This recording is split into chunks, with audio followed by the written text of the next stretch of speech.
ની સાથે હું છું પ્રીતિ તિવારી। સમાચારની શરૂઆત કરીશું ભાવનગરથી, જ્યાં મહુવા શહેરમાં રખડતી ગાયનો આતંક સામે આવ્યો। અહીં ગાયે વ્યક્તિ પર જીવલેણ હુમલો કર્યો।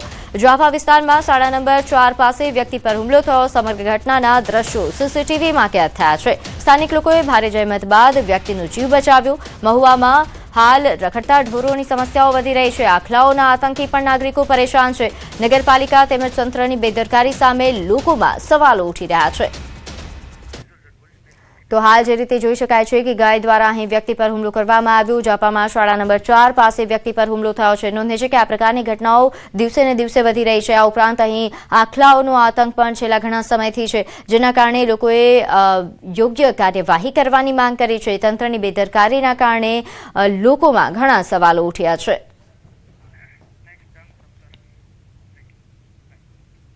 આગળ વાત કરીએ સાપુતારામાં હોટલ નજીક દીપડાના આટાફેરા જોવા મળ્યા। દીપડાની લટાર સીસીટીવી કેમેરામાં કેદ થઈ।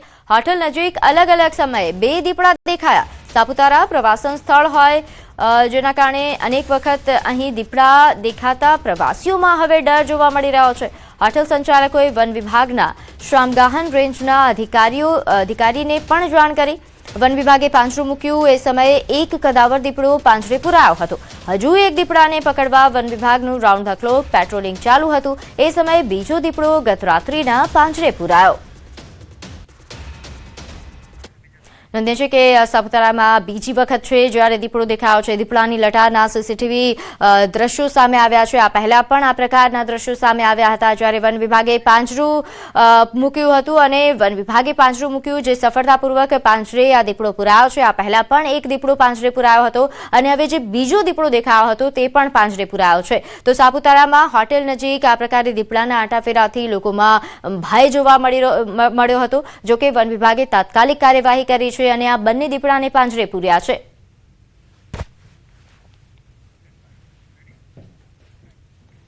આગળ વાત કરીએ ગીર સોમનાથના સુત્રાપાડામાં કોડીનાર રોડ પર અકસ્માતની ઘટના સામે આવી છે।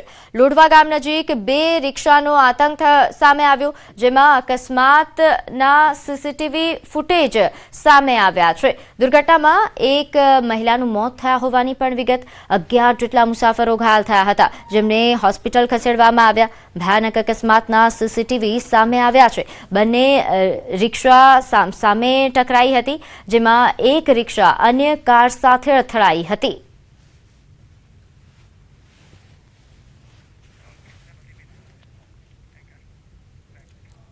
તો આગળ વાત કરીએ ઠાસરા તાલુકાના અહીં એક ગામમાં મારામારીના દ્રશ્યો સામે આવ્યા છે। મળતી માહિતી અનુસાર ડાકોર પોલીસ સ્ટેશનમાં બંને પક્ષોએ સામસામે ફરિયાદ નોંધાવી। 2 દિવસ પૂર્વે આ ઘટના બની છે, જેમાં કૌટુંબિક ભાઈઓ વચ્ચેની મારપીટ મુદ્દે સામસામે ફરિયાદ નોંધાઈ। ખેતરમાં વિડીયો ઉતારવા મામલે કૌટુંબિક ભાઈઓ વચ્ચે ઘર્ષણ થયું હતું। ગળદા પાટુનો માર મારવામાં આવ્યો હતો, તેમજ દંડાથી પણ જીવલેણ હુમલો કરાયો। મામલામાં બંને પક્ષોએ મળીને કુલ 9 શખ્સો સામે પોલીસ ફરિયાદ નોંધાવી। બંને પક્ષોની ફરિયાદ નોંધીને ડાકોર પોલીસે વધુ કાર્યવાહી શરૂ કરી છે।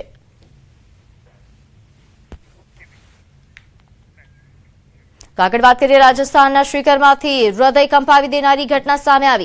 અહીં રસ્તાના સામાન્ય વિવાદમાં એક જ પરિવારના 2 પક્ષો વચ્ચે એવો તો લોહિયાળ જંગ ખેલાયો કે જોનારા ધ્રુજી ઉઠ્યા। દબંગોએ ઘરમાં ઘૂસીને મહિલાઓ અને પુરુષો પર જીવલેણ હુમલો કરી દીધો। આ સમગ્ર ઘટનાનું કાળજું કંપાવી દેતા સીસીટીવી ફૂટેજ સામે આવ્યા છે।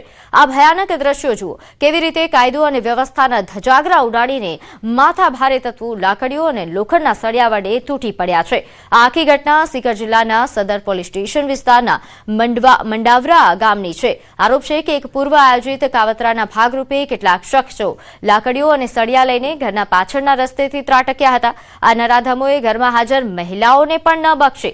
જ્યારે મહિલાઓ વચ્ચે બચાવ કરવા માટે આવી ત્યારે તેમના પર પણ નિર્દયતાથી હુમલો કર્યો। પીડિત પરિવારનો ગંભીર આરોપ છે કે વિસ્તારનો કથિત ભૂમાફિયા પ્રહલાદસિંહ આ ગેંગ ચલાવે છે અને તે લાંબા સમયથી તેમનું મકાન હડપ કરવા માટે ધમકીઓ આપતો હતો।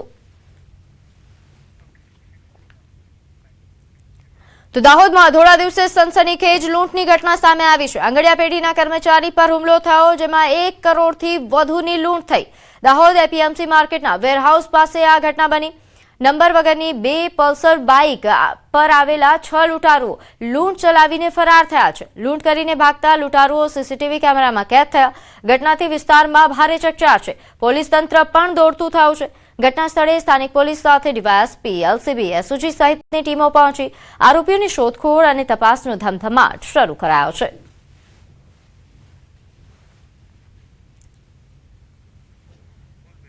તો આ દ્રશ્યો આપ જોઈ રહ્યા છો. આ સીસીટીવી ફૂટેજ સામે આવ્યા છે, જેમાં બાઇક સવારો લૂંટારુઓ દેખાઈ રહ્યા છે. ભાગી રહેલા લૂંટારુઓ સીસીટીવીમાં કેદ થયા છે, જેના આધારે પોલીસે કાર્યવાહી હાથ ધરી છે. આગળ વાત કરીએ અમરેલીના ભાખોદર ગામ નજીક બાવળની કાટમાંથી એક યુવકનો મૃતદેહ મળી આવ્યો. સિંહે હુમલો કર્યા હોવાનું આશંકા છે અને જેના કારણે યુવકનું મોત થયું. સિંહે યુવકને શિકાર બનાવ્યા હોવાની વન વિભાગને આશંકા છે. રોષે ભરાયેલા સ્થાનિક ગ્રામજનો મોટી સંખ્યામાં ઉમટ્યા. રાજુલા અને જાફરાબાદ બંને રેન્જના આરએફઓ સહિતનો કાફલો ઘટના સ્થળે પહોંચ્યો.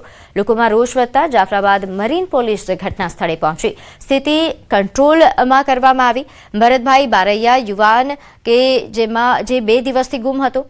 મૃતકનું ફોરેન્સિક પીએમ બાદ તેને ભાવનગર પીએમ કરવામાં આવશે. વન વિભાગની એક ટીમ દ્વારા સિંહનું લોકેશન લેવા માટે કવાયત પણ હાથ ધરી.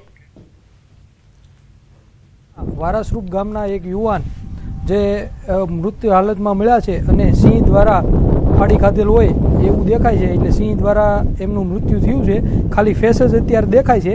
અને આ વિસ્તારમાં સિંહોનું બહુ મોટી સંખ્યામાં વસ્તી હોય તો થોડુંક પેટ્રોલિંગ વધારે, સ્ટાફ ઘટતો હોય તો સ્ટાફની ઓલી પૂરી કરે, જે કરીને આવા માનવ મૃત્યુના બનાવ ઓછા બને. સુરતના ખટોદરા વિસ્તારની ઘટના. રસ્તા પર ઓઇલ ઢોળાતા વાહન ચાલકો લપસ્યા. એક બાદ એક વાહન ચાલકો ઓઇલ હોવાના કારણે રોડ પર લપસ્યા. 2 યુવાનો બાઇક પરથી નીચે ઘસડાતા સામાન્ય ઈજા થઈ. રસ્તા પર માટી નાખીને ઓઇલનો ચિકાસ દૂર કરવામાં આવ્યો. લોકોને સાઇડ પરથી જવા માટે સૂચના પણ આપવામાં આવી. ફાયર વિભાગને જાણ કરી રસ્તા પણ ધોવામાં આવ્યા હતા.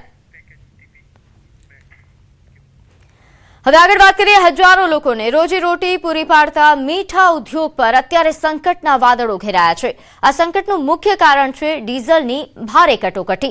રણમાં અગરિયાઓએ કાળી મજૂરી કરીને તૈયાર કરેલું અંદાજે 1 લાખ ટન મીઠું હજુ પણ ત્યાં જ પડ્યું છે. બીજી તરફ ડીઝલ ન મળવાના કારણે ટ્રક અને ડમ્પરો પણ રણ સુધી નથી પહોંચી શકતા. ચોમાસું ગણતરીના દિવસો જ બાકી છે, ત્યારે જો વહેલો વરસાદ આવશે તો અગરિયાઓ પર આફત આવી પડશે.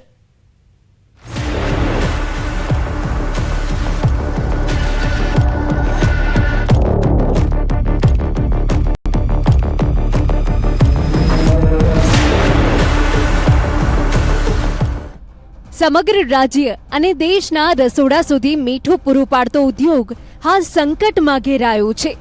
ડીઝલની કટોકટી સર્જાતા મીઠું પકવતા અગરિયાઓના લલાટે ચિંતાની લકીર છે.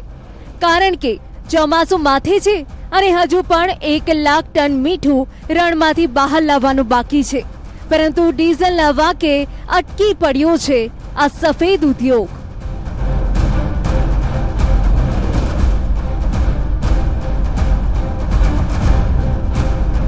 સુરેન્દ્રનગર જિલ્લામાં આવેલા કચ્છના નાના રણના ખારાઘોડા અને ઝીંઝુવાડા અને ધાંગધ્રા સહિતના વિસ્તારોમાં હજારો અગરિયા પરિવારો વર્ષના 8 મહિના રણમાં રહીને કાળી મજૂરી કરે છે અને મીઠું પકવે છે. એક અંદાજ મુજબ રણમાં મીઠાના અંદાજે 3500 થી વધારે અગરો આવેલા છે. હાલમાં મીઠાની સિઝન પૂર્ણ થવાના આરે છે અને આ મીઠું રણમાંથી ટ્રક તથા ડમ્પર દ્વારા બહાર લાવવાનું ચાલુ હતું. બરાબર એ જ સમયે ડીઝલની ભયંકર કટોકટી સર્જાઈ છે. રણમાં હજુ પણ 1 લાખ ટન જેટલું મીઠું ખેંચવાનું બાકી છે, પણ વાહનોની સમયસર ડીઝલ મળતું નથી. પાટડી અને ખારાઘોડાના પેટ્રોલ પંપો પર વાહન ચાલકોની લાંબી લાઈનો જોવા મળી રહી છે. છતાં પૂરતો જથ્થો ન મળતા અગરિયાઓની હાલત કફોડી બની છે. આ મીઠાના વ્યવસાય સાથે અંદાજે 1 લાખ લોકોની રોજીરોટી છે. ચાલુ સાલે મીઠાનું ઉત્પાદન ખૂબ સરસ થયું છે, પરંતુ છેલ્લા 1 માસથી ડીઝલની અછત ખૂબ છે. એના કારણે અમે સુરેન્દ્રનગર જિલ્લાના કલેક્ટરશ્રી અને ડિસ્ટ્રિક્ટ સપ્લાય ઓફિસરની મુલાકાત કરી હતી. એમની સાથે પરામર્શ કરી એમને અગત્યની મિટિંગ બોલાવી અને ડીઝલ કંપનીઓને સૂચના આપેલી, પરંતુ ડીઝલ કંપનીઓએ શરૂઆતમાં થોડો સપ્લાય કર્યો, પરંતુ ત્યાર પછી છેલ્લા 15 દિવસથી ડીઝલ કંપનીઓ સમયસર પુરવઠો ફાળવતા નથી. ખાસ કરીને જે કચ્છનું નાનું રણ છે ત્યાં 8,500 ફેમિલી 8 મહિના માટે મીઠું પકાવવા રણમાં જાય છે અને જોઈએ તો સીધા 50,000 લોકો મીઠાના વ્યવસાય સાથે જોડાયેલા છે. અહીંયા અત્યારે લગભગ અગરિયાઓનું રણમાંથી મીઠું ખારાગોટા લગભગ 80% જેટલું શિફ્ટ થઈ ગયું છે અને